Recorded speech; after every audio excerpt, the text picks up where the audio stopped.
அந்த ராமர் கோவில் இருக்கக்கூடிய அந்த பகுதியிலே பாஜக வேட்பாளர் படுதோல்வி சந்தித்திருக்கிறார். அப்போது ராமருடைய சாபம் இவர்களை சும்மா விடவில்லை. கைபேசி உத்தரப்பிரதேசத்திலும் போயிருச்சு.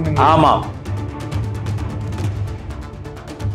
அண்ணாமலை ஒரு பேச்சே இல்லை. அண்ணாமலை மாநிலத்தில் பிடுங்க போகிறார்கள். நாம் தமிழர் கட்சிக்கு வாங்கக்கூடிய இந்த வாக்குகள் என்பது அது நிரந்தரமான வாக்கு சதவீதம் இல்லை, அது குறையும். திமுக மேல அதிருப்தியா?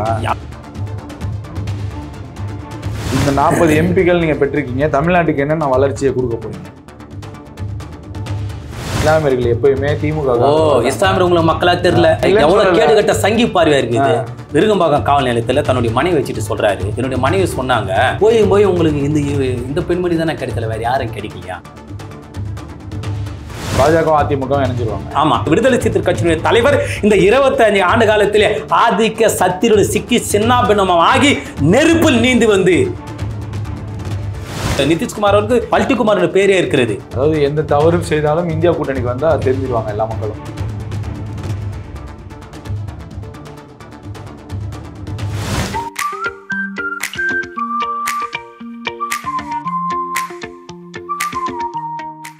எவரெஸ்ட் தமிழ் நேயர்களுக்கு அன்பு வணக்கங்கள். தேசிய முன்னேற்ற கழகத்தின் தலைவர் ஜி சிவா நம்முடன் இணைந்திருக்கிறார். அவரை வரவேற்போம். சார் வணக்கம். வணக்கம் சார். என்ன சார் சிரிச்சுட்டே இருக்கிறீங்க? திமுக 40 வெற்றி பெற்றதனுடைய சிரிப்பா? அந்த மகிழ்ச்சிலாம் இல்லை எனக்கு. திமுக வந்து வெற்றி பெற்றாலும் பாஜகவும் அதிகமான வாக்கு சதவீதத்தை வாங்கியிருக்கு. நான் இந்த தேர்தல் இதுலேருந்தே வந்துடுறேன். நாடாளுமன்ற தேர்தல் முடிஞ்சிருக்கு. பாஜக வந்து பெரும்பான்மை இல்லைனாலும் 240 தொகுதிகள் வெற்றி பெற்றிருக்காங்க. கூட்டணி கட்சிகளோட ஆட்சி அமைக்க போகிறாங்க. பாஜகவுடைய இந்த வெற்றியை நீங்கள் எப்படி பார்க்குறீங்க? பாரதிய ஜனதா கட்சிக்கு வெற்றி வாய்ப்புகள் கொடுப்பதற்கு இந்திய மக்கள் யாரும் தயாராக இல்லை. தயாராக இல்லாத காரணத்தினால்தான் அவர்கள் பெரிதாக நம்பியிருந்த உத்தரப்பிரதேசத்திலே மிகப்பெரிய படுதோல்வியை சந்தித்திருக்கிறார்கள். ஒன்று மற்றும் ஒன்று, எந்த ராமரை வைத்து பாபர் மசீதை இடித்தார்களோ, எந்த ராமரை வைத்து 90 சில்லற காலகட்டத்திலும் கூடுதலாக அரசியல் செய்து அதில் ஆதாயம் அடைந்து ஆட்சியை பிடித்தார்களோ, அந்த ராமர் கோவில் இருக்கக்கூடிய அந்த பகுதியிலே பாஜக வேட்பாளர் படுதோல்வி சந்தித்திருக்கிறார். அப்போது ராமருடைய சாபம் இவர்களை சும்மா விடவில்லை. இதுதான். அப்போது பாஜக வடக்கில் பெரிதாக நம்பி இருந்தார்கள். அந்த பெரிதாக நம்பி இருந்ததன் காரணமாக வெற்றி வாய்ப்பு பிரகாசமாக இருப்பதா இவர்கள் தனது ஆதரவான ஊடகங்களை வைத்து பேச வைத்தார்கள். ஆனால் அதை விட மக்கள் செல்வாக்கு உண்மை என்று சொல்லி பாஜகவுக்கு சவுக்கடி கொடுத்திருக்கிறார். அப்போது இவர்கள் எப்படி 240 தொகுதி கிட்டத்தட்ட இவர்கள் வெற்றி பெற்றார்கள் என்று சொன்னால், பாஜகவினர் இவர்கள் காங்கிரஸ் ஆண்டு கொண்டிருக்கக்கூடிய கர்நாடகா, தெலுங்கானா போன்ற பகுதியில் இவர்கள் வெற்றி பெற்றிருக்கிறார்கள். அந்த வெற்றியில்தான் சந்தேகங்கள் இருப்பதாக பல ஊடகங்களில் பல அரசியல் விமர்சகர்கள் பேசிக் கொண்டு வருகிறார்கள். அது மட்டுமல்ல, கர்நாடகா, தெலுங்கானா போன்ற மாநிலங்களில் மக்கள் யாரும் ஓட்டு போடுறீங்களா பாஜகவுக்கு? அதாவது பொதுவாகவே தென் மாநிலங்களில் பாஜகவிற்கு வெற்றி வாய்ப்புகள் இருக்காது, அனைவருக்கும் தெரிந்துதான். அவர்களுக்கு வடக்கு தான். வடக்கே கைவிட்ட பிறகு ஏற்றுக்கொள்ளாத மாநிலங்கள் எப்படி இவர்கள் கை கொடுத்திருப்பார்கள் என்று ஒரு பொதுவான கருத்து இருக்கிறது. இவர்கள் கை வைத்தது கருத்தையே நீங்க திமுகவுக்கு பார்க்க மாட்டீங்க. திமுகவுக்கு 40 வெற்றி பெற்றிருக்காங்க. திமுகவோட வெற்றியில உங்களுக்கு சந்தேகம் வரல. காங்கிரஸ் கூட்டணிலாம் சேர்ந்து 30 சீட்டு வெற்றி பெற்றிருக்காங்க, அதுல உங்களுக்கு சந்தேகம் வரல. ஆனா குறிப்பா காங்கிரஸ் ஆளக்கூடிய மாநிலங்கள்ல மட்டும் பிஜேபி ஜெயிச்சதுக்கு உங்களுக்கு சந்தேகம். அதாவது அவர்கள் தமிழகத்தில் கூட கை வைக்க 2019 முயற்சி செய்திருப்பதாக தான் சொல்லுகிறார்கள். இங்கே திராவிட முன்னேற்ற கழகத்தை சார்ந்த உறவுமுறைகள் என்னை போன்று சிறியவனாக இருந்தாலும் கூட ஒரு விசுவாசத்தின் காரணமாக நாங்கள் எல்லாம் கண்ணில் விளக்கெண்ணை ஊற்றிக்கொண்டு நாங்கள் அதை கூர்ந்து கவனித்து காரணமாகத்தான் இங்கே தவறு நடப்பதற்கான வாய்ப்புகள் இல்லாமல் தடுத்து நிறுத்தப்பட்டது. அப்போ உங்களை மாதிரி ஆட்கள் அங்கே இல்லாத காரணத்தால் அவர்கள் அங்கே ஏமாந்து விட்டார்கள். விழிப்புணர்வு குறைவாக இருந்த காரணமாகத்தான் ஒடிசா, கர்நாடகா, தெலுங்கானா போன்ற 3 மாநிலங்களில் காங்கிரஸ் தோல்வி அடைந்து பாஜக வெற்றி பெறுவதற்கான அங்கே அங்கீகாரம் ஆகியிருக்கிறது. காரணம், அங்கே விழிப்புணர்வோடு காங்கிரஸார் இல்லை. ஒடிசாவில் நவீன் பட்நாயக் அவருடைய கட்சியை சார்ந்த பிஜு ஜனதா கட்சியை சார்ந்தவர்கள் விழிப்புணர்வோடு இல்லை.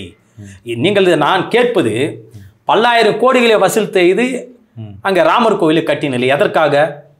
ராமர் அரசியல் கட்டாமல் செய்தது போதும், இப்போது கட்டிவிட்டு செய்யலாம் என்றுதான். அப்போது நீங்கள் ராமர் அந்த கோவில் சுற்றி இருக்கக்கூடிய பகுதியில் இருக்கக்கூடிய வாக்காளர் உங்களுக்கு வாக்களிக்கவில்லை. அப்போது பாஜகவினர் எந்த அளவிற்கு இவர்கள் கோபமாக இருந்திருப்பார்கள். அப்போது இந்துத்துவ சார்ந்து இருக்கக்கூடிய அவர்களே இவர்களை ஏற்றுக்கொள்ளாத போது அப்போ பாமர மக்கள் பிஜேபி வெறுக்கக்கூடிய மாநிலமாக இருக்கக்கூடிய அந்த இடத்தில் எப்படி பாஜக ஏற்றுக்கொண்டிருப்பார்கள்? நீங்க ஒரு விஷயம் ராமர் கோவில் கட்டுறப்பயே வந்து கட்டிய அந்த பகுதியில் இருக்க அந்த மக்கள் எல்லாம் வந்து விமர்சனம் வச்சாங்க. இவ்வளோ கோடி ரூபாய் பணம் செலவு பண்ணி நீங்கள் ஏன் கோவில் கட்டுறீங்க, நாங்கள் பாதிக்கப்பட்டிருக்கோம், எங்களுக்கு நலத்திட்ட உதவி செய்யுங்க. அந்த சிறுவனோட ஒரு வீடியோ எல்லாம் வைரல் ஆச்சு, செய்திகள் எல்லாம் வந்துச்சு. அது வந்து மாற்றத்தை எதிர்பார்க்குறாங்க அங்கே மக்கள். அதனால அந்த மாற்றத்தில் பாஜக அங்கே தோல்வி அடைஞ்சு, அதுதான் அந்த மாற்றம் பாஜக வேண்டாம் என்று தானே எதிர்பார்க்கிறாரு. அதே போலதான் காங்கிரஸ் வந்து மாநிலத்துக்கு தகுதியான கட்சி, மத்தியில தகுதி இல்லைன்னு சொல்லி தான் அங்க வாக்கு போடல, ஓட்டு போடல. இல்லை, ஏதோ பிஜேபியினுடைய தேசிய தலைமையில் இருந்து நேராக ஏதோ வாக்கு அந்த அடையாள அட்டையை கொண்டு வந்து கேள்வி எடுத்து கேட்பது தவறு. பாஜக எப்படி சார் சந்தேகம்? பாஜக வைக்கக்கூடிய சந்தேகம் என்ன தெரியுமா? எப்படி இவர்கள் எல்லாம் நான் மூலச்சாலை செய்து ஏமாற்று வைத்து இருந்தோமே வடக்கிலே, இவர்கள் எப்படி விழிப்புணர்வு அடைந்தார்கள்? அந்த சந்தேகம் தான் அவர்கள். அந்த விழிப்புணர்வு அடைந்ததற்கு முக்கிய காரணம் தமிழகத்திலிருந்து கிளம்பி போன ஒரு தீப்பொறி தான். பெரியாருடைய கொள்கைகள், அதை கொண்டு போய் சேர்த்த திராவிட முன்னேற்ற கழகத்துடைய தலைவர் அருமையான திரு தளபதியாருடைய எழுச்சி. அப்போது இந்த 3 மாநிலங்களில் பெரியாருடைய படத்தை வைத்து எந்த அளவிற்கு அவர்கள் பிரச்சாரத்தை மேற்கொண்ட நீங்கள் பார்க்கவில்லையா? ஏன் பிஜேபி ஆதரிக்கூடிய சங்கிகளுக்கு கண் தெரியாதா? பெரியார் வந்து ஒரு தமிழ்நாட்டுடைய தலைவர், அங்க வட மாநிலத்துல எப்படி கொண்டு போய் பெரியாரை சேர்த்திருப்பீங்க? நாங்க சேர்க்கல சார். தமிழகத்தில் ஏன் பாஜக ஏற்க மறுக்கிறது? தமிழகத்தில் எப்படி இவர்கள் சமூக நீதி பேசுகிறார், அவர்கள் கூர்ந்து கவனித்து இங்க என்ன இருக்கிறது, யாருக்கு எதிராக யார் இங்க களத்தில் நிற்க தெரிந்து இதனுடைய விவரங்களை அறிந்தால் அங்கே கொண்டு போய் சேர்க்கிறார். அது அவருடைய பணி. ஏன் உத்தரப்பிரதேசத்தில் கூட பார்க்கவில்லையா? யாரு காங்கிரஸும் அகிலேஷ் யாதவும் கொண்டு போய் சேர்த்திருக்காங்க பெரியார். காங்கிரஸ் சேர்க்கல சார். அங்கே கூட பாமர மக்கள் இப்பெல்லாம் கையில அனைவருமே கைபேசி வைத்திருக்கிறார்கள். கைபேசி உத்தரப்பிரதேசத்திலும் போயிருச்சுன்னு. ஆமா, இல்லைன்னு சொன்னா நீங்கள் யாரை தவறான நபர் யார் கோவிலுக்குள்ள வரக்கூடாது என்று முடிவெடுத்தீர்களோ அவர்கள் தானே வெற்றி பெற்று இருக்கிறார்கள். எந்த சாதி எந்த சமுதாயம் இந்த கோவிலுக்கு வரக்கூடாது நீங்கள் திட்டத்தை தீட்டினீர்களோ அவர்கள் தானே வெற்றி பெற்று இருக்கிறார்கள். இதை விட ஒரு வெற்றி. மக்கள் மாற்றத்தை எதிர்பார்த்து தான் சார், மாற்றத்தை எதிர்பார்க்கிறார். ஆனா கேடு கட்ட அந்த கேவலமான பாஜக வேண்டும் மட்டும் எதிர்பார்க்கல தெரிகிறதா? அதைத்தான் சொல்றேன். சரி, தமிழ்நாட்டில் பாஜக வளர்ந்துச்சா இல்லையா? பாருங்க, தமிழ்நாட்டில் பாஜக வாக்கு சதவீதம் வந்திருக்குன்னு சொல்றது இது மிகப்பெரிய மொல்ல மாதிரி கேவலமான கேடு கட்டத்தனம். பாஜக வாக்கு சதவீதம் தமிழகத்தில் வரவில்லை. இது அரசு வெளியிட்டுள்ள ஒரு தகவல், தேர்தல் ஆணையம். நீங்க எப்படி? ஐயா நான் சொல்றேன். இப்போது மதிப்பிற்குரிய திரு ஜான் பாண்டியன் அவர்கள் அவர் தொகுதியில் பாஜக நின்றார். அவருக்கு 1% வாக்கு இருக்கும். உண்மையா இல்லைங்களா? அண்ணாமலை அவர்களுக்கு ஸ்டார் கேண்டிடேட், தமிழிசை சவுந்தரராஜன் அவனுக்கு, எல் முருகன் அவர்களுக்கு, பிறகு வேலூரில் இருக்கக்கூடிய திரு ஏசி சண்முகம் அவர்கள், பிறகு பாஜக கூட்டணியில் போட்டிட்டு தோல்வியடைந்த திரு பார்வேந்தர் அவர்கள். அப்போது இவர்களெல்லாம் அந்த தொகுதியிலே ஒவ்வொரு சதவீதம் என்று சேர்த்து கொண்டாலும் கூட நீங்கள் எத்தனை சதவீதம் பாஜக பெற்றீர்கள் சொன்னீர்கள்? 11%. 11 இது 6 கழித்து விடுங்கள்.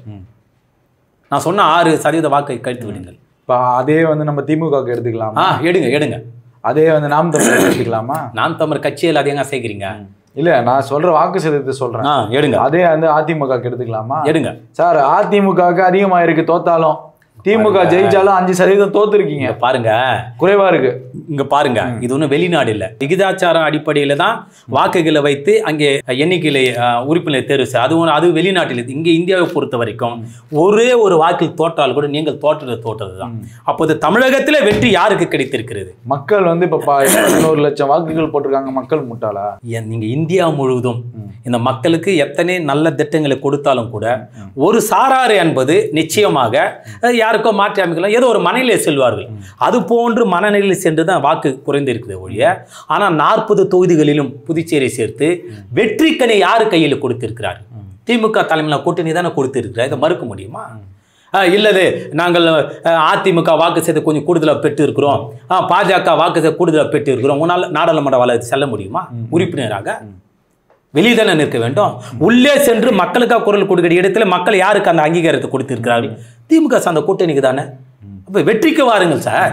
ஏதோ கீழே விழுந்தாலும் மேசையில் மண் ஓட்டவில்லை என்பதற்காக பேசக்கூடிய இருந்தாலும் பாராளுமன்றத்தில் நீங்க கண்டனத்தை தான் தெரிவிக்க போறீங்க. எந்த அமல்படுத்த முடியும் உங்களால? பாருங்க, எதிர்கட்சிக்கு மதிப்பளித்து ஒரு அரசு நடக்குதுன்னு சொன்னால் அது இந்த மக்களுக்கான அரசு. எதிர்கட்சியில அடக்கி ஒடுக்கி ஒரு ஆட்சி அமைக்கிறான்னு சொன்னால் அவர்கள் மக்களுக்கு தேவையில்லாத அரசாகத்தான் மக்களை பார்ப்பார்கள். அது போன்ற மத்திய பாஜக மீண்டும் இந்த 2024 எதிர்கட்சியின் குரலை அங்கே ஒடுக்கினால் குரல் வலையை நசுக்கினால் மீண்டும் மிகப்பெரிய அளவு சவுக்கடி கொடுப்பாரு. அதை மக்கள் பார்க்கத்தானே போகிறார்கள். 2026 பாஜக ஆட்சி தான் தமிழ்நாட்டில் நடக்கணும் அண்ணாமலை சொல்றாரு. இந்த கேடுகட்ட அண்ணாமலை முதலில் என்ன சொன்னார்? 25 தொகுதியில் வெற்றி பெறுவார்கள். அதுவும் தென் மாநிலங்களில், தமிழகத்திலே கூட தென் மாவட்டங்களிலே திமுக ஒரே ஒரு தொகுதி கூட வெற்றி பெறாது சொன்னாரா இல்லையா? டெபாசிட் வாங்கிதா பாஜக? அண்ணாமலை ஒரு பேச்சே இல்லை. அண்ணாமலை மாநிலத்தில் பிடுங்க போகிறார்கள். என்ன அப்படி சொல்றீங்க? ஆமா, அண்ணாமலை மாநிலத்தில் பிடுங்க போகிறார்கள். அவர் 1000 உளரலாம், நான் தான் முதலமைச்சர் என்று சொல்லலாம். முதல்ல வார்டு மெம்பரை வெற்றி பெற செய்திருக்கலாம் மக்கள், தமிழ்நாட்டு மக்கள். அண்ணாமலையே அரவரம் குறிச்சியிலே ஒரு வார்டு மெம்பரையாவது தேர்வு செய்திருக்கிறாரா அண்ணாமலை அவர்களே? இல்லையே. அப்ப நாடாளுமன்றத்தில் எப்படி தேர்வு செய்வார்? சவுக்கடி தானே. 25 தொகுதி உங்களுக்கு ஆதரவு கோடி மீடியா வைத்து தமிழகத்தில் 23 25 தொகுதி பாஜக வெற்றி பெறும் சொன்னார்களே, அந்த கோடி கேடி மீடியாலாம் எங்கே சொல்லுங்களேன்? அவர்கிட்ட தான் நீங்க கேட்கணும். அந்த கேள்வி நீங்க எங்கிட்ட கேட்டிருக்கீங்களா? நீங்க இப்போ அவர்கிட்ட போய் சொல்லுங்க. இல்ல, அவர் ஆட்சி அமைக்கிறாரு சொல்றாரு. அந்த மண்ணாங்கட்டி வார்டு மெம்பரே ஜெயிக்க முடியலையாங்க, எங்க போய் ஆட்சி அமைக்குங்க? இப்ப நாம் தவிர வாங்கக்கூடிய வாக்கு நிரந்தரமான வாக்கு சதவீதத்தை அதிகமா வாங்கிட்டாங்கிற மாதிரி அந்த அடிப்படையில பேச வச்சு அரசியல கை நவுத்துறாங்க பாருங்க. அந்த அடிப்படையில அவர் வார்த்தையை சொல்றாரு. அது நடக்குமா? பொய் சார், வாயை திறந்தா பொய். அதாவது நாம் தமிழர் கட்சிக்கு வாங்கக்கூடிய இந்த வாக்குகள் என்பது அது நிரந்தரமான வாக்கு சதவீதம் இல்லை, அது குறையும் சார். ஒரு அதிருப்தினால் போடப்பட்ட வாக்கு தான் அது, அது குறையும். திமுக மேல அதிருப்தியா? அது பாட்டு ஏன் அதிமுக இருக்கக்கூடிய அதிருப்தி, ஏன் பாஜக மேல அதிமுக சார் ஆட்சியில இருக்காங்க சார்? அதிருப்தி ஆளுங்கட்சி மேல தான் வரணுமா? இல்ல, நாடாளுமன்ற தேர்தலுக்கு எப்படி சார் அதிமுக மேல அதிர்ச்சி? அதெல்லாம் புரிஞ்சுவாங்க சார். அதிருப்தி என்பது ஆளுங்கட்சி மீது தான் வர வேண்டியதா பத்திரம் போட்டு வச்சிருக்கீங்களா? உங்களுக்கு எதிர்கட்சியில் என்ன தெரியுமா பிரச்சனை? திமுக எந்த நல்ல திட்டங்களை செய்யவில்லை, திமுக இந்த மக்களுக்கு எந்த விதமான நன்மையில செய்யவில்லை, உடனே சேர்த்து வாரி பூசணும். வேங்கவேல் பிரச்சனை அது சிபிசிஐடி மூலமா வழக்கு போய்கிட்டு இருக்குங்க.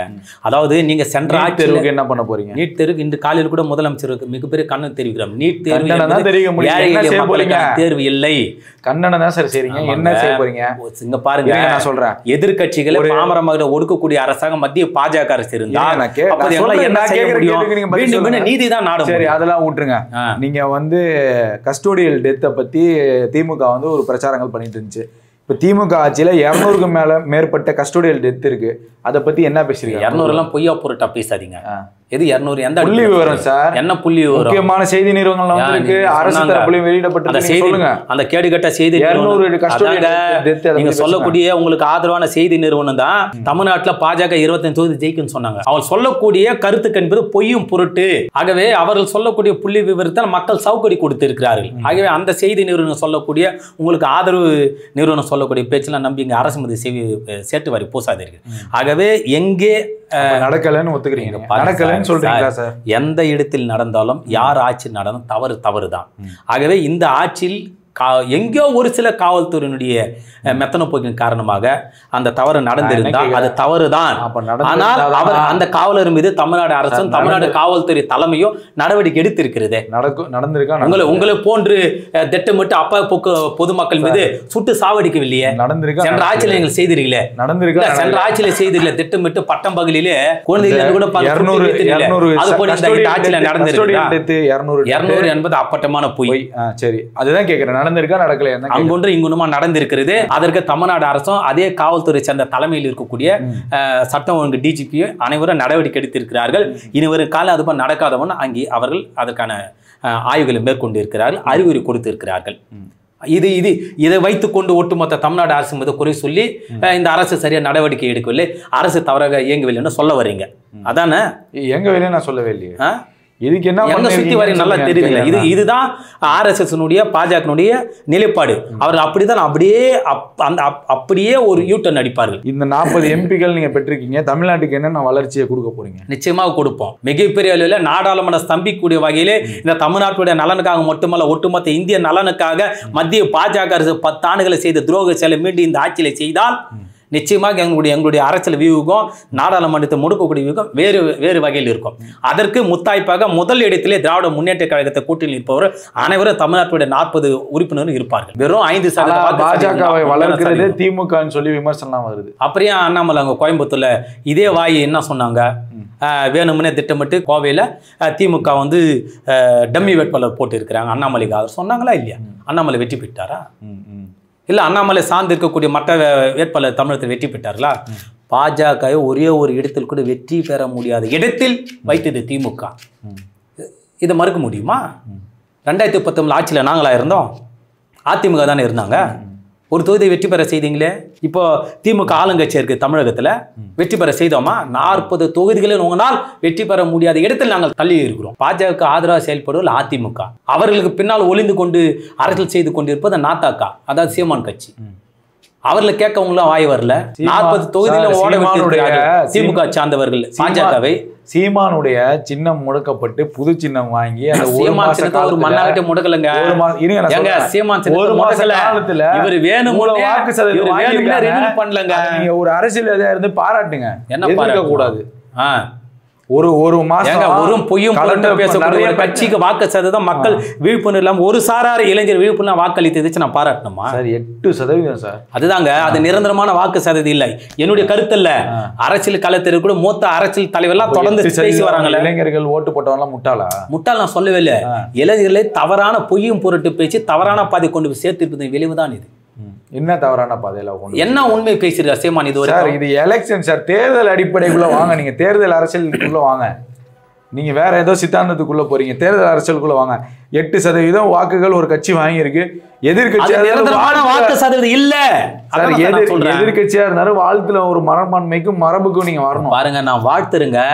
ஆனால் இந்த இளைஞர்ல பொய்யும் பொருட்டும் பேச்சு பாழம்பளித்து தள்ளக்கூடிய கட்சிக்கு வாழ்த்து சொல்ல எனக்கு மனசு வரல. நான் திருமணம் செய்தால் இளைஞர்கள் இருக்கக்கூடிய பாதிக்கப்பட்ட குடும்பத்தில் சொன்ன அரசியலுக்கு முன்பா அரசியலுக்கு பின்பா அதுக்கப்புறம் அந்த கதைலாம் தேவையில்லை. உயிரோட தானே இருந்தீங்க, செத்துட்டீங்களா? இல்ல அரசியலுக்கு முன்பு தமிழ் தேசம் என் குடும்பத்தில் யாரும் அரசியலுக்கு வர மாட்டாரு ஸ்டாலின் சொல்லியிருக்காரு சன் டிவில. ஆமா, உண்மைதான். அப்புறம் எதுக்கு உதயநிதி அவர் வாகனம் கூப்பிடவே இல்லையா? திரு உதயநிதி ஸ்டாலின் அவர்களே திமுக வாகனம் கூப்பிடலையே. குடும்பத்திலே வரக்கூடாது அப்படின்னா பாருங்க. அப்ப நீங்க எதுவும் போய் சொல்ல சீமான் பாருங்க, மக்கள் கூப்பிடுறாங்க, அந்த கட்சியினுடைய தொண்டர்கள் கூப்பிட்டு இருக்கிறாரு. மக்கள் கூப்பிட்டாங்களா?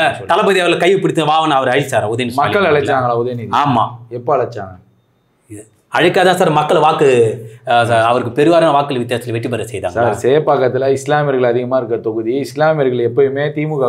இஸ்லாமியர் உங்களுக்கு மக்களா தெரியல. மக்கள் தான் எவ்வளவு கேடு கட்ட சங்கி பார்வையா இருக்குது. இது அரசியலுக்காக சொன்னாரு.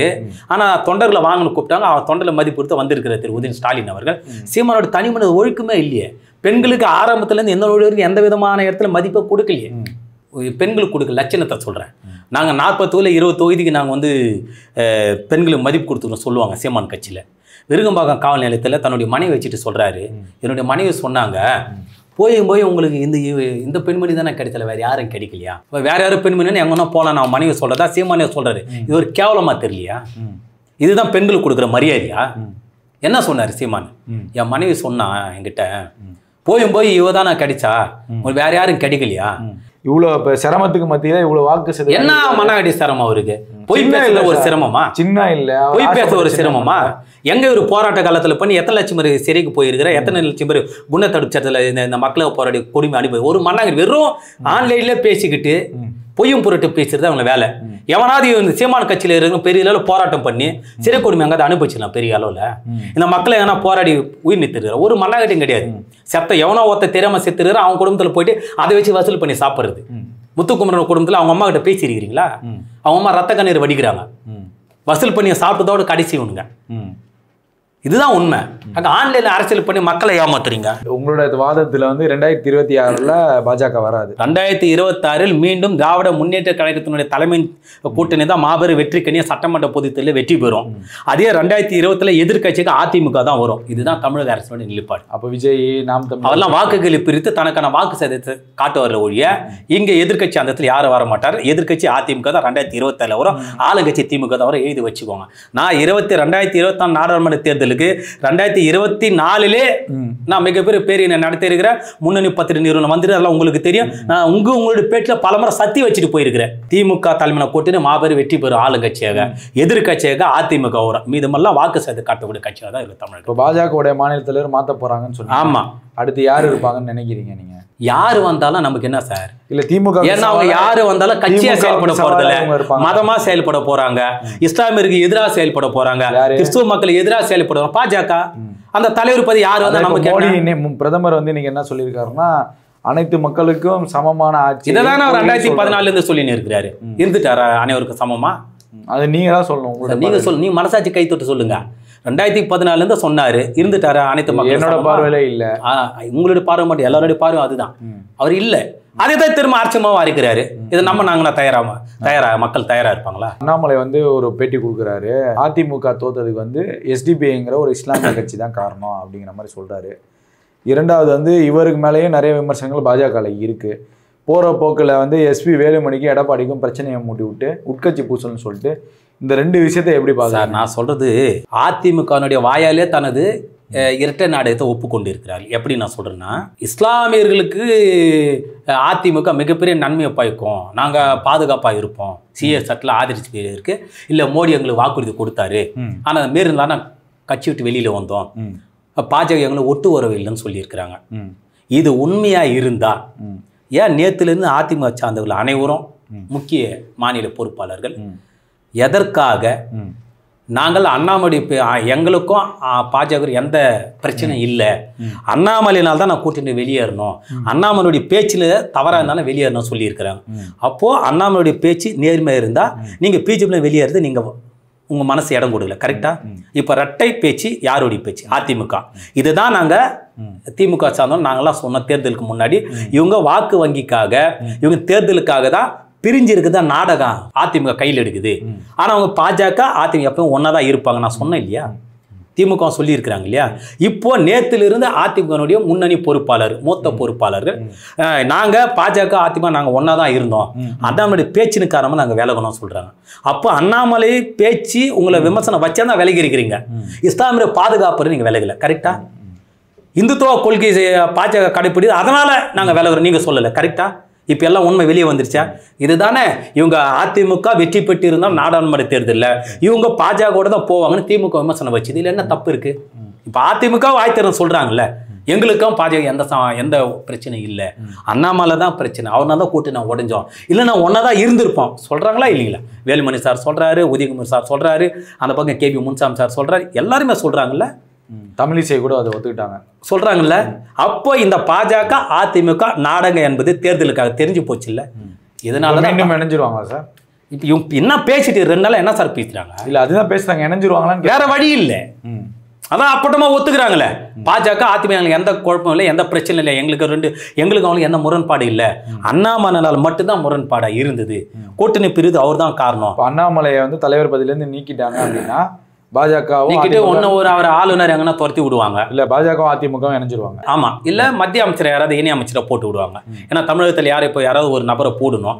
ஏன்னா தேர்தல் எல்லாம் வந்து கோடிக்கணக்கான வாக்கு வாங்குறதுனால அவங்க அமைச்சர் பதவி கொடுக்க மாட்டாங்க பாஜக வேட்பாளர். அதனால அண்ணாமலை கொடுத்து வாய்ப்புகள் இருக்கும், மாநில தலைவர் போடுவாங்க. ஏற்கனவே போன வாரம் திரு சரத்குமார் அவர்கள் கோயிலெல்லாம் உருணுகிறாரு வெறும் உடம்போட. அதை தலைவர் பதவி உருள்றாரா இல்ல மத்திய இது பிரச்சனை, அது அவர் மதம் சார்ந்த விஷயம். அது மதம் இல்ல, அவர் மதத்துக்கு சார்ந்தல பாஜக தான் உருன்னாரு. ஏன் மத சார்ந்தது நீங்க முடிச்சு போறீங்க? ரொம்ப கிரிமினலா இருக்கிறீங்களா நீங்க? இல்ல சார், அது அவரோட பிரார்த்தனை சார். அதுல வந்து நம்ம இல்ல அது அவருக்கான பிரார்த்தனை இல்ல, பாஜக பிரார்த்தனை அவரே சொல்லி இருக்கிறாரு. அப்ப நீங்க மறுக்கிறீங்க, ஊடகத்துல வந்திருக்க அவர் பேசுந்து. அப்போ தலைவருக்காக பேசியிருக்கலாம், இல்லை மத்தியில் ஏதாவது பொறுப்பு அந்த அங்க பிரதர்சனம் செஞ்சிருக்கலாம். நிலைமை இப்படி இருக்கு. ஆக யார் தமிழகத்தினுடைய பாஜகனுடைய தலைவராக பொறுப்பேற்றாலும் இந்த தமிழக மக்களுக்கு எந்த நன்மையும் அவர்களால் செய்ய முடியாது என்பது தமிழ்நாட்டு மக்களுக்கு நன்றாக தெரியும். ஆகவே அண்ணாமலை போன்ற கோமாளிகள் எல்லாம் கூட தோல்வி என்ற பரிசு அவர்கள் கொடுத்திருக்கிறார். தமிழ்நாட்டு விடுதலை சிறுத்தைகள் கட்சி விசிகா வந்து மாநில கட்சி அந்தஸ்து பெற்றிருக்காங்க. இதை சொல்லுங்க, நான் ஒத்துக்கிறேன். இல்ல பெற்றிருக்காங்க, அதை எப்படி பாக்குறீங்க? அது ஒரு கேள்வி. ஒருவேளை விஜய் வராரு, 26ல காலம் மாறும், இப்ப விசிகா திமுகவுடைய முறிவு வந்துருமா? எப்படி ஏற்படும்? அதாவது ஏன்னா மாநில அந்தஸ்தாக கிட்டத்தட்ட 25 ஆண்டுகள். அதுக்கு காரணம் நாங்க தான் சொல்லிடாதீங்க சார். ஆமா சார், இருங்க சார். அதாவது 25 ஆண்டுகளுக்கு மேலாக மதிப்பிற்குரிய விசிகா தலைவர் திருமா அவர்கள் இந்த நாட்டு மக்களோடு இனம் மொழி சாதி என்று ஒரு தலைப்பட்சமாக அத்தனை சமுதாய மக்களுக்காகவும் அத்தனை சாதி மக்களுக்காகவும் அத்தனை மதத்தை சார்ந்தவர் மக்களுக்காகவும் தொடர்ந்து நடுநிலைவாதியாக செயல்படுத்த பிரதிபலிக்காக அவர்கள் பல இனங்களிலே விடுதலை சிறுத்தைகள் கட்சியில் சந்தித்திருக்கிறார்கள், சிறை கொடுமைகளை அனுபவித்திருக்கிறார்கள், குண்டர் தடுப்பு சட்டத்திற்கான வாழ்க்கையை அர்ப்பணித்திருக்கிறார்கள், பல பொய் வழக்கிலே பாதிக்கப்பட்டிருக்கிறார்கள். இந்த கொடுமைகளை எல்லாம் தொடர்ந்து 25 ஆண்டு காலமாக அந்த கட்சியில் இருப்பவர்கள் சந்தித்ததன் காரணமாக அதனுடைய பரிசு பரிசாக மக்கள் அவர் பெருவார வாக்களை கொடுத்து இந்த மாநில அந்தஸ்தாக மாநில பதிவு செய்யப்பட்ட மாநில அந்தஸ்தாக இருக்கக்கூடிய ஒரு கட்சியாக தேர்தல் ஆணையம் மூலமாக விடுதலை சிறுத்தைகள் கட்சி அங்கீகாரம் பெற்றிருக்கிறது. இதை தலைவணிங்க வரவேற்கத்தக்க விஷயம். நாங்கள் வாழ்த்துக்களை தெரிவித்துக் கொள்கிறோம். ஏன்னா அவர் அந்த அளவுக்கு வந்திருக்கிற பாதை முள் கிரீடங்களாக இருந்தது. நெருப்பில் நீந்து வந்தது. விடுதலை சிறுத்தைகள் கட்சியினுடைய தலைவர் இந்த 25 ஆண்டு காலத்திலே ஆதிக்க சக்தியோடு சிக்கி சின்னாபின்னமாக ஆகி நெருப்பில் நீந்து வந்து இந்த விடுதலை சிறுத்தைகள் கட்சிக்கு ஒரு அங்கீகாரத்தை பெற்றிருக்கிறார் சொன்னார். இது ஒரு சாதாரண நிகழ்வு நாம் பார்க்க முடியாது. திருமாவளவனுடைய உழைப்பும் கஷ்டமும் தான் இதுக்கு காரணம். ஆமா ஆமா. ஏன்னா 26ல் விசிகா ஒருவேளை விஜய் கட்சியோட கூட்டணி வந்துருச்சுன்னா அப்ப நீங்க சொல்லிடக்கூடாதுல்ல. அதுக்காக தான் இல்ல, அதாவது நன்றாக புரிந்து அப்ப நீங்க சொன்னாலும் சொல்லுவீங்க. நீங்க நன்றாக புரிந்து கொள்ளுங்கள். திராவிட முன்னேற்ற கழகத்தோடு விடுதலை சிறுத்தைகள் கட்சி கூட்டணி வந்த பிறகுதான் இன்னும் கூடுதலாக அவர்களுக்கான அங்கீகாரம் கிடைத்திருக்கிறது. அது யாரு? அது விசிகானுடைய அருமை தலைவர் திருமாவளவன் இதை மறுக்க மாட்டார். அர்ஜுன் சம்பத் வந்து இந்த விசிகா மாநில கட்சி அந்தஸ்து வந்ததுக்கு வந்து ஒரு நக்கலா வந்து இப்போ வந்து ஸ்டாலினை வந்து துணை பிரதமர் கொடுக்க சொல்லுங்கன்னு சொல்லி அதுதான். ஏன்னா மதிப்புக்குரிய விசிகா தலைவரை இப்போது மட்டுமல்ல ஆதிக்க சக்தியில் இந்துத்துவவாதிகளை தொடர்ந்து அந்த விடுதலை சிறுத்தை கட்சிகளையும் திருமாவர்களை எவ்வளவு கொச்சப்படுத்தி பேச முடியுமோ, எவ்வளவு வன்மத்தை பரப்ப முடியுமோ, எவ்வளவு சேட்டு வாரி போச முடியும் தொடர்ந்து அதை நிவர்த்தி செய்து கொண்டு தான் வருகிறார். அதையெல்லாம் தவிடு போடி ஆக்கி இன்று மாநில அந்தஸ்தில் இருக்கக்கூடிய ஒரு கட்சியாக தேர்தல் ஆணையம் மூலமாக விடுதலை சிறுத்தைகள் பெற்றிருக்குன்னு சொன்னால் இதை ஜீர்ணிக்க முடியாத கோமாளி கூட்டங்கள். விடுதலை சிறுத்தைகள் அங்கீகரிக்கப்பட்ட ஒரு கட்சியாக ஆன பிறகு இரவு பகல் ஒரு வார காலமாக தூக்கம் இல்லாமல் கோமாளி கட்சிகள், மற்ற கோமாளிகள், நீங்கள் சொல்லக்கூடிய அர்ஜுன் சம்பத் போன்றவர்கள் எல்லாருமே அனைவரும் விடுதலை சிறுத்தையினுடைய தலைவர் எதுக்குத்தான் செய்வார்கள். ஆனால் அவருடைய அரசியல் காலத்தை பார்த்தா வார்டு மெம்பர் கூட ஆகியிருக்க மாட்டார்கள்.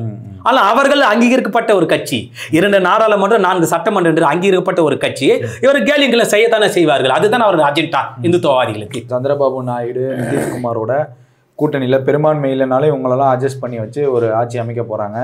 இந்த ஆட்சி எப்படி தொடருமா இல்லை எப்படி முடிவுக்கு? ஆட்சி 5-6 காலம் தொடருவது என்பது மீது 1 வருட காலம் தொடருவதா என்று நம்ம கூர்ந்து கவனிக்க வேண்டும். பல பிரச்சனைகள் செல்கிறது. பல்டிகுமார் என்று சொல்லக்கூடிய நிதிஷ்குமாரால் அங்கே நீடிப்பது சிரமம் என்று சொல்லுகிறார்கள். இதே சந்திரபாபு நாயுடு பாஜகவிற்கு ஆதரவு என்று சொல்லிய பிறகு அவரை வாக்கெல்லாம் எப்படி கேட்டார் என்று சொன்னால், என்டிஏ கூட்டணியில் நான் இருக்கிறேன், அதற்காக இஸ்லாமியருக்கு எதிராகவோ கிறிஸ்துவ மக்களுக்கு எதிராகவோ அல்லது பாஜகவோடு கூட்டணியில் முழுமையாக நான் சேர்ந்து விட்டேன் என்று அந்த அடிப்படையில் என்னை பார்க்காதீர்கள், எனக்கு மாநில இருக்கக்கூடிய கட்சியாக நினைத்து வாக்களி என்று சொல்லி தான் வாக்கு கேட்டார்கள். இவர்கள் 1 வருட காலம் இவர்கள் தொடர்ச்சியாக மத்திய பாஜக அரசை இயக்குவது என்பது கடினம் என்று இந்தியா முழுவதும் இருக்கக்கூடிய நடுநிலைவாதிகள் இதை சொல்லிக் கொள்கிறார்கள். ஏனென்றால் நிதிஷ்குமார் அவருடைய மனநிலை தொடர்ந்து ஒரு தலைபட்சமாக ஒரு கோரிக்கை இருக்காது, அவர் மாறிவிடுவார் என்று சொல்லுகிறார்கள். அது மட்டுமல்ல, காங்கிரஸ் கட்சியினுடைய தேசிய தலைவர் திரு மல்லிகார்ஜுன கார்கே அவர்கள் தக்க நேரம் வரும்போது இந்த மக்களுக்கான செயல் கூடுதலாக ஆகும் என்று சொல்லியிருக்கிறார். இப்போ அந்த நேரம் எப்போ வேண்டும்னா வரலாம், அங்கே இருப்பவர்கள் எப்போ வேண்டாலும் இந்த பக்கம் வருவதற்கு வாய்ப்புகள் இருக்கிறது. ஏனென்றால் இவர்கள் பிரதமர் பதவி ஏற்பதற்கு முன்பாகவே பழைய நாடாளுமன்ற கட்டட வளாகத்தில் இருக்கக்கூடிய காந்தி சிலை, ஐயா அம்பேத்கர் அவர்கள் சிலையை, சத்ரபதி சிவாஜி சிலையை கூட இவர் நேற்று அகற்றி இருக்கிறார். உண்மையா இல்லையா? அது பராமரிப்பு பணிக்காக, பராமரிப்பெல்லாம் இல்லை, இவர்கள் அகற்றுவதற்காக அங்கே முழு மூச்சு இறங்கி விட்டார்கள். நாடு முழுவதும் கண்டன குரலை எழுப்பின காரணமாக உடனே திசை திருப்பி நாங்கள் பராமரிப்புக்காக என்று ஒரு கட்டுக்கதை அவிழ்த்து விட்டு இருக்கிறார்கள். இதுதான் உண்மை. சரி, ஆகவே இப்படியெல்லாம் நடந்தால் எப்படி இவர்கள் நீடித்து நிற்பார்கள் மத்திய அரசு? ஆக சந்திரபாபு நாயுடு ஆகட்டும் அல்லது நிதிஷ்குமார் ஆகட்டும் இவர்கள் அங்கே நீடித்து இருப்பார்கள் என்று குறைஞ்சபட்சம் கேள்விதான். காரணம், இவர்கள் இப்போது நீடிக்கலைனாலும் காங்கிரஸோட வந்து இணக்கமாக இருந்தாலும் காங்கிரஸ் டீம் இந்த மாதிரி பிரச்சனை பண்ணுவாங்க. இல்லை, காங்கிரஸ் இந்தியா கூட்டணி என்பது இந்திய மக்களுக்கான கூட்டணி. அது அவர்கள் இங்கே வந்தால் அந்த தவறுகளை செய்ய மாட்டார்கள், தெரிஞ்சிருவாங்க. நிச்சயமா திருந்துவார்கள். ஏன் இங்கே பாஜக நாங்கள் ஆதரவு கடிதம் கொடுத்தோம் என்று வருந்துவார்கள். நீங்கள் வருங்காலில் கூடிய விரைவில் இதை பாருங்கள். ஏனென்றால் இந்த இருவருடைய மனநிலையை சொல்லுறாரு, குறிப்பாக நிதிஷ்குமாரோட மனநிலையை தொடர்ந்து சொல்லுகிறார். நிதிஷ்குமாருக்கு பல்டிகுமாரோட பேரே இருக்கிறது, ஆனால் இந்தியா கூட்டணி சேர்ந்தால் தெரிந்து விடுவார்கள், அதையும் சொல்லுகிறார். அதாவது எந்த தவறும் செய்தாலும் இந்தியா கூட்டணிக்கு வந்தால் தெரிஞ்சிருவாங்க எல்லா மக்களும். ஏனென்றால் நேர்மை எந்த பக்கம் இருக்கிறதோ அந்த பக்கம் தானே திருத்தமும் செய்ய முடியும்.